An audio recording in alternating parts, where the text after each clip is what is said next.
Welcome to What's Going On. I'm Robert L. Mentor Jr., your host. And I'm Tanisha Baker, your co-host. We'd like to welcome you, our viewing audience, to the award-winning show, What's Going On. And if you missed this show, you can go to the Beck Cultural Center, located at 1927 Dandridge Avenue, located right here in Knoxville, Tennessee, and ask for the award-winning show, What's Going On. That's right. And while you're at Beck, there are some other things you may want to check out. They have exhibits, different ones each time. And it's the place where African-American history is preserved. And I found out some interesting things at Beck. Look out now. It's worth checking out. Okay. You have use of the computer. And what can you do on the computers? What do you get on? They got hi-fi. I mean, you Wi-Fi. know, oh, Mr. Mentor, we keep going through this, y'all. And then he got it somewhere in his pocket. He still got that flip phone that I'm trying to get rid of. What, you told me what Wi-Fi was? Yes, we talking about somebody was wiring electricity in your house. I told him I already had Andrews doing my electric work, but I didn't know nothing about no Wi-Fi. But anyway, now I know it's the internet. It's the internet. Okay. And if you need access to the internet and you may not have it at home, we have some youth that have homework and things. You can go to the Beck and make use of their Wi-Fi. Is free. That's the internet to the public, and so we appreciate them. And think about getting a membership. So if you have a group or organization, you can get free a meeting each month and get the Legacy Brick. Legacy Brick doesn't cost but $100. That's and, it. You get placed in the Beck Walk of Fame. You can have some of your relatives inscribed on the brick. Yeah. And they have the great place to have weddings and receptions. They got the big hall up there where you can have banquets. Yeah, it's a catch-all. You can get a lot done there. And Reverend Diva, as I call her. Reverend Diva. Reverend Diva, that's a radio name. Oh, okay. All right. Reverend Renee Kessler, and you can tell that it has the latest touch. Yeah, it's a fascinating place. Oh, yes. It's very comfortable. I can go up there and sit and pull out my magnifying glass and read a couple of lines. We'll pull it out and read some lines today. What are we going to talk about? Well, we got the farmers market up before we bring them on. We're gonna talk about that. Yeah, Talking with T. We're gonna talk about Talking with T. Yeah, I got to bring on Talking with T. I'm just amazed that anybody does podcasts. It's a fun thing. It's flexible. Yeah, we did win an award, but Talking with T comes on every Monday. But you can listen anytime on your time through iTunes, TuneIn Radio, Google Music, or iHeartRadio. You can also visit www.talkingwitht.com for more information and ways to tune in, but I'm enjoying it. I love it. All right. There's nothing wrong with it. I had thought about it. We're going to get you a podcast. I had thought about it. And then what happened? I thought about it. I'm going to get you on. Yeah. It's only fair. Yeah. I'm on here. Yeah. And you're doing a great job. Making me look good out there. I done heard about it. But the leaves are changing now. They are. It's time to get out. It's that time of year. Go to Gatlinburg and spend a little money and check out the leaves. Well, I'm going to check out the leaves. I'm not going to spend the money. Air is free. Fresh air is beautiful. You know what? Beauty is free. Oh, yeah. So, we can take a ride. Well, I had a little gas money, maybe. Okay. And there's a lot of things going on in Knoxville. You get out and explore. And, right. Look out for our young youth out there. The school's in full force now. Yeah, and we need to stop that tailgating. Tailgating? Yeah. Oh, you talking about when people speeding through the school zone? Yeah. Then we pulling up all close on your red light, sitting up in your bumper. Now look, it's not a surprise. School is in session. Right. Now we know that school starts about 7:30. Okay. Kids are getting on the bus. Been going on for years and years and years. Right. So most people should know the school zones do not speed. We've had some incidents this year. That's right. That's disturbing about some of our kids getting hit and in danger. So get up and get to work on time so you don't have to speed through the school zone. Yeah. And it's October. Either do like I do. What you do? Carport. That's it. Well, I know you're not in trouble for speeding. No, so I don't go anywhere until after school is taken up. Yeah. Then I get on the road. Yeah. Well, while we are in the month of October, we do want to acknowledge this Breast Cancer Awareness Month as well as Domestic Violence Awareness Month. So we want to share some information, and you can check us out either on Talking with T or our social media, and we're going to put some information out there to help families, those who are suffering through that plight. But, main thing is to be informed. Right. Yeah. So, and send out some congrats to the 50th year celebration. Beat. At Austin East. Yeah. Oh, yeah. I got there early. And How early did you get there? I got there at 5:30. You know where that I had wasn't to park? early. I had to park at EV Davis. Because that wasn't early. It was early for you. It was early for me. Yeah. I sat in the stands. I got there around about 5:30, but couldn't find no parking space. Did you get to see the parade? Oh, no, I didn't get to see the parade because I went on to the stadium. Oh, well, that's all right. And they was tailgating down there, but I got to see the band. It was a good time. It was, that band was out of sight. Yeah. And it was packed up. I got to see a lot of guys. I coached football 7-8 for 11 years, and a lot of guys came up and hollered at me. I got to see Bebe Jackson. Yeah. I've had him on the show and radio show. I told him he's got to break away one day and come down and do the TV show. That's right. Yeah, he's, in case a lot of the viewing artists don't know anything about Bebe, he was the first one to be drafted. And a lot of people don't know that. He played in the backfield with Joe Namath. Oh, no, I didn't know. Yeah. Played with the Well, New you got York a lot Jets. of history. Yeah, played with the New York Jets. He went to Western Kentucky. Okay. So you gonna bring him back on? I told him he needs to come on. Okay. And get Yeah. back in. All right. All righty. We got some guests. You gonna welcome our guests? Yeah. Okay, let's you do brought it. them on. Yeah. I hope they brought some veggies with them. Veggies? Yeah. Oh, that's right. You've been working with me.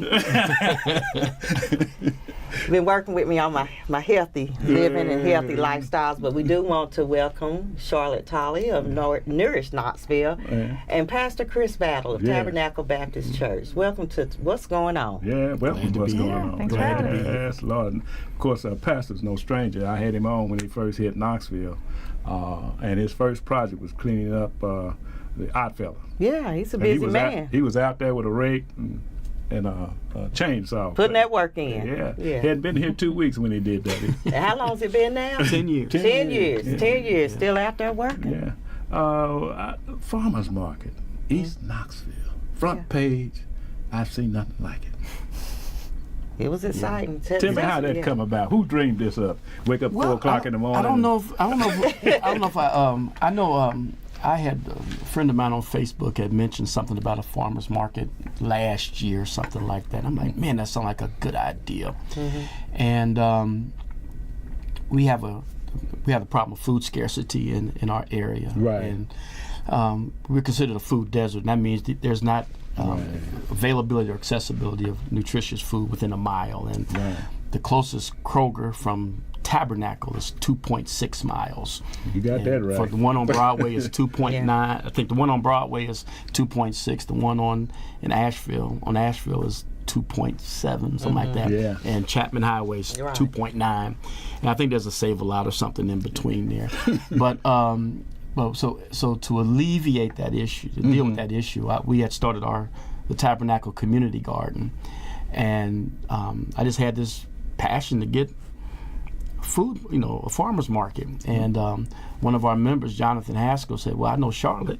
And we got us in touch with Charlotte, and her and I think it was Kim Pettigrew came, and we talked about it, and she said, well, she knew Vivian, I think, and Vivian Williams, who had Women in Agriculture and Seed Stand. Okay. Also had the dream of doing that, and also Tanisha with 5 Points Up. Wow, And so I said, well, why don't we just all get together? And that's what happened, And what I found was so interesting was that it's interesting when people have a like passion, how we get drawn together somehow. I might want to call it providence. Others may call it good fortune, but whatever the case was, we all got together and made it happen. I think we did it within less than a month. It was pretty quick. It was like maybe 2 months from when we started. Yeah. It was very quick. Well, how did you come up with a list of vendors who wanted to sell? That's the interesting part to me, because I know they're out there. Trying to find them is the job. Yeah. Well, I think that's part of why people reached out to us. So Nourish Knoxville is a nonprofit organization that runs the Market Square Farmers Market. So I helped start that market, and we've been in operation for 15 years. So our mission now is to help connect people with local food in various ways, but our wheelhouse is farmers markets, and so we have a lot of connections with farmers and other vendors in the community. So we had separate people coming to us, like Vivian came to Daniel Azenbury at the health department, and we talked to Daniel on a regular basis, and these people found their way to us, and like, you should talk to each other because like you're all talking about the same thing, and so we know a lot of farmers. So we reached out to the vendors that we knew, and then Vivian from doing, she ran a market earlier, a few years earlier, so there were people that she worked with that she reached out to separately, and so everybody sort of reached out to their contacts, and it ended up being a lot of folks that are new to farming or gardening, that are really in the neighborhood, which has been really, really interesting and pretty exciting. Yeah. And the quagmire that we're in is that farmers don't want to come unless people are going to be there, and people don't want to come unless the farmers are going to be there. So we had to create this, you know, sync them together. Yeah, they had to sync them together and get the demand there. And we were excited because I think we had envisioned about 1,000 people throughout the 3 months that we go in June, July, and August, and we reached that goal. What? Yeah, we reached that goal. Congratulations! And so we were excited about that. And we had 3 Sundays that were horrible. Right, understand. You know, and like Father's Day, 4th of July weekend, and the weekend we had the joint worship service. I think but we still reached our goal, which was exciting and things like that. You came up with going to sell produce to 1,000 folks within 3 months. Well, wow! I mean, that's a make vision. them aware, That's and a vision. word is going to spread. It did spread. Yeah. You know, and it was exciting. I might be a little offended. You seem shocked that I had something to do with vegetables. Well, I know you involved with a whole lot, but I didn't know you. And I found a vendor that she did sell caramel apples and cakes, but I didn't I found a vendor. And we got introduced to kohlrabi. I had never eaten a kohlrabi before. What's that? It's I still don't know what it is, but it's like a turnip and. Yeah, but it looks like it should grow under the ground, but it doesn't. It's on the top of the ground and has a root, and it tastes, to quote a McSweeney's article, it tastes like the part of the broccoli that you throw away. It sort of tastes like a broccoli stem. Like it has a broccoli stem. Well, you gotta come to the market and get you some. Really good. It's kohlrabi season again. I'm growing some in my garden. I'll let you have some. Speaking of the garden, tell us a bit more about the Tabernacle Community Garden. Well, the Tabernacle Community Garden is kind of the result of my love for gardening. I've been doing a little gardening since I was for years. Okay. And also to kind of tackle this food scarcity issue. And so we Tabernacle has a plot right there by the alley on Dewey. And so what happened was we were able to have a garden, you know, and we had like 16 10 by 17 plots. And we have community people who are doing garden, have plots. We have church members, and we have non-believers. We have, so for me, it was how we can get people together just to do gardening. And one of the things that really helped me was that I met more people in the 3 or 4 months we did the garden than I did in the 10 years I sat in my office. Okay. And I had a lot of conversations in the garden. My theme song is "I come to the garden alone while the dew is still on the roses." Because it just became my passion. I was there this morning about 6:30. I'm looking at my clock every day. I'm looking at my phone every day for what time's the sun rising, so I can be there. So, but it's just a wonderful time just getting back with the earth. I find it a place of peace, meditation. I don't have to listen to my wife and children, in the garden. That's why I come along. Call her. Tell her to turn on channel 12. What's wonderful about it though is that I think is that it was this creation of community that's what I'm about. But we've been able to get 4 or 5 other churches who are going to do community gardens next year. We got College Hill Seventh-day Adventist, Bethel AME, Logan Temple, Payne Avenue. They're all going to do gardens. Bill Bourne has given me a plot to work on 5th Street. So, so all these, and I think, and the whole idea is just to create community, to get people get involved, and to eat and nutritious food. And a part of that's going to be that we're going to have classes on when to plant, how to plant, what to plant, how to harvest, how to care, how to store it, how to sell it. You know, we want to just help people to have more healthier lives and everything, and most of all, create a community. Part of the garden, I noticed, I saw a sign people can just take in a certain area. Yeah, we have what we call the gleaning fence, and it's from old Jewish tradition of keeping the corners of the field unharvested. This is how Ruth met Boaz in the Old Testament. But and that was for, they would leave the corners of the field unharvested for the poor who could come and get food. So we have along the fence, we have all kind of food: okra, tomatoes, beans. We had everything on the fence, and people could come and get that. But what happened though, that I loved, was that those who were had plots started putting their produce on the fence. Yeah, they started putting their produce on the fence. I was there this morning. I went by this afternoon, and the produce is always gone. Always gone. Yeah. Years ago, Pastor in Charlotte, there's some property right down by Payne Avenue. I don't know if they own that land. I think they might own that property, but it's green space. Years ago. It's not a young man, one of the guys who had a horse-drawn tall tittle. He used to come through every year and till that soil down there, and they used to plant vegetables in there years ago until the filling station came in. Now the filling station is gone. Yeah, maybe they'll. Because they're in the group. He's giving us that plot behind that. It's a big. That's Huge. huge. It is. That's what it's huge. So this guy used to bring his 2 mules and how far back are we talking? and till that soil down there every year during the spring planting season. But we know what's been the beauty of this for me with the garden is that a friend of mine asked me, said, "Battle, how much did it cost you?" I said, "Well, we got it tilled, we got it plowed for free. I needed a tiller. I had 2 of them donated. We needed garden tools. People gave me garden tools. We needed seeds and plants. People started giving it to them. We needed a wheelbarrow. A friend of mine said, "Here's a wheelbarrow." We needed a picnic table. Somebody just gave us a picnic table. And I said, so it really didn't cost much at all. He said, so when you start investing in the community started investing in you? I'm like, yeah. You know, he said, how many people have brought you pews?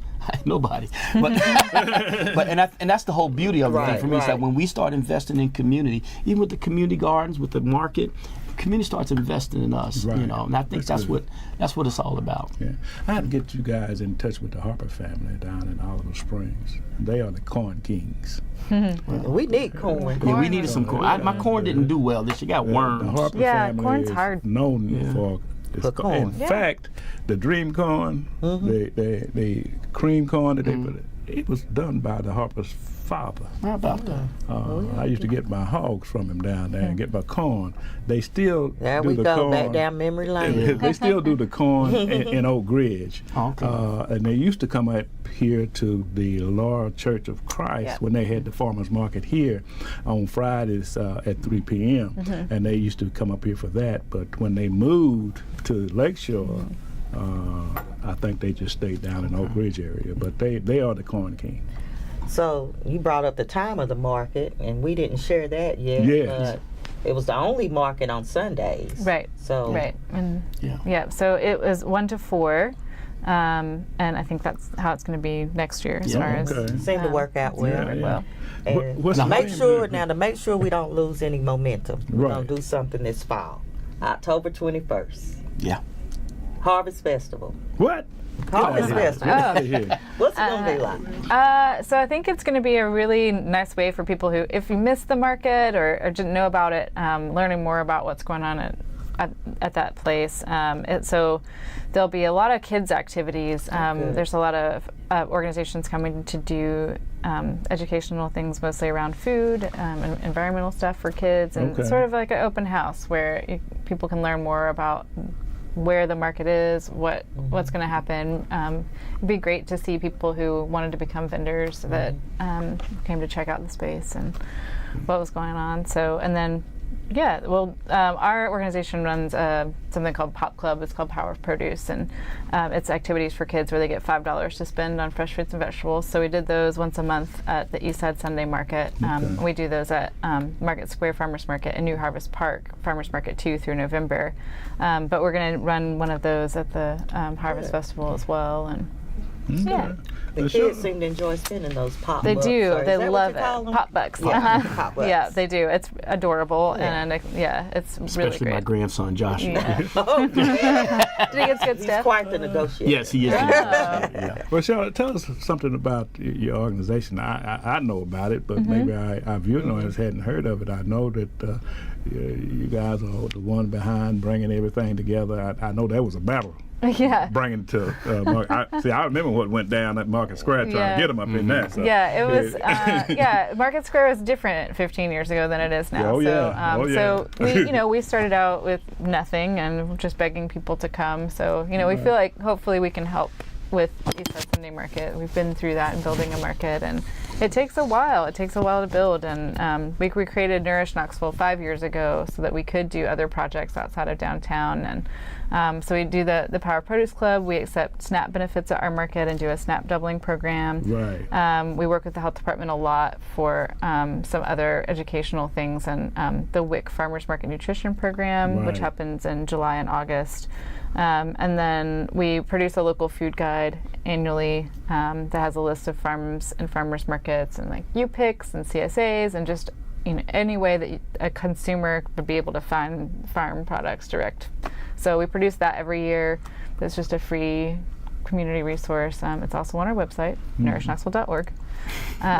But yeah, we just really try to connect people with local food however we can, and promote what other people. There's a lot of people doing a lot of really good work, so we don't want to recreate anything that other people are doing. And we're pretty small. We just really want to help to connect people where we can and promote what other people are doing as well. And it seems to be catching on around here in Knoxville, because if you listen to the advertisement of the different restaurants, especially the new ones that are coming up, they will put emphasis on produce from this area. If you notice, they will always come up with our produce come from the local farmers around here in the Knoxville area.